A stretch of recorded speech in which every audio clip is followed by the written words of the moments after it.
Madam Speaker, let me first of all say that I want to thank the Parliament of Kenya for sending members of Parliament for the sports. May the Parliament send them every 3 months, because Parliament has become very exciting today. Even when you are waiting for long, it's okay because we are few and it's very exciting. So may Parliament form the habit of sending more members for sports every 3 months. But having said that, Madam Speaker, I just want to say that I am the naysayer that Honorable Kimani Ichung'wah was referring to, unapologetically. And Madam Speaker, I want to say that I do not support the Financial Inclusion Fund as regulations as currently crafted. We do know for sure that we need to include majority of Kenyans, and I don't like using the word, what is it again, hustler? I don't want to use it because it's a very abused word. I'm a person that most of my life I've worked on the issue of inclusion, and I think this is a fund that is being used to abuse that category of persons. Madam Speaker, the reason why I want to say, and I want to reiterate what other members have said, is that this is actually fuliza by another word, and it will end up harming majority of the women and youth in this country. Madam Speaker, if you are saying that you are giving 500 Kenya shillings, and out of these 500 Kenya shillings, there is an amount that is automatically removed, and then you have 8% again removed, what the hell are you remaining with, Madam Speaker? Even this money is not even enough to purchase the phone that it should be receiving this money. Even if you are talking about Mulika Mwizi, you cannot even buy that phone to even receive this money. So this is actually, if you ask me, a cash cow that some people are trying to use to steal money from Kenyans. Madam Speaker, I don't understand why what we had started in the last parliament, we couldn't have continued with it, which is consolidating all the government funds, including the WESO fund, and reforming them so that it better serves Kenyans. And I want to agree with Honorable Mbadi that what we need is a grant for this category of persons. And we all have them in our constituencies. People that very small amounts of money will actually make a difference to. And the member for Molo was talking of 10,000. I come from a constituency where even 2,000 or 1,000 will make a difference. But it can't make a difference where you are giving and with the right hand and taking away with the left hand, because this is actually what this fund is doing. During the campaigns, I heard Honorable Ichung'wah used to tell people that it will be interest-free. Today, I am actually hearing him changing and saying that now it will be charged 8%.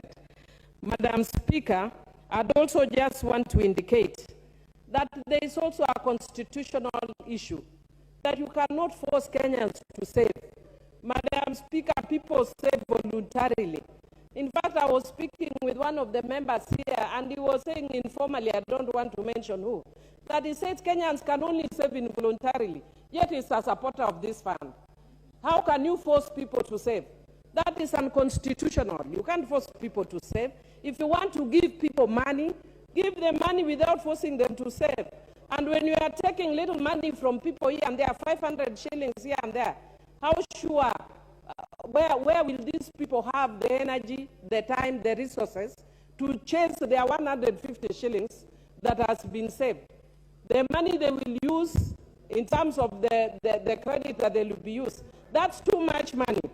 Madam Speaker, in concluding, I want to say this, and I want to quote one of the members that I saw online, which is to raise an issue of cohesiveness in terms of government policy. And I want to quote somebody called Sankei Saitoti, who said today, there is something with this KK government. A ban is imposed by the Ministry of Interior. It's being lifted by Public Service Minister. The Trade CS is talking of maize, while the CS of Agriculture is silent. The Sports Minister is commissioning exams, while Kenya Sevens are doing fundraisers. Clowns all over.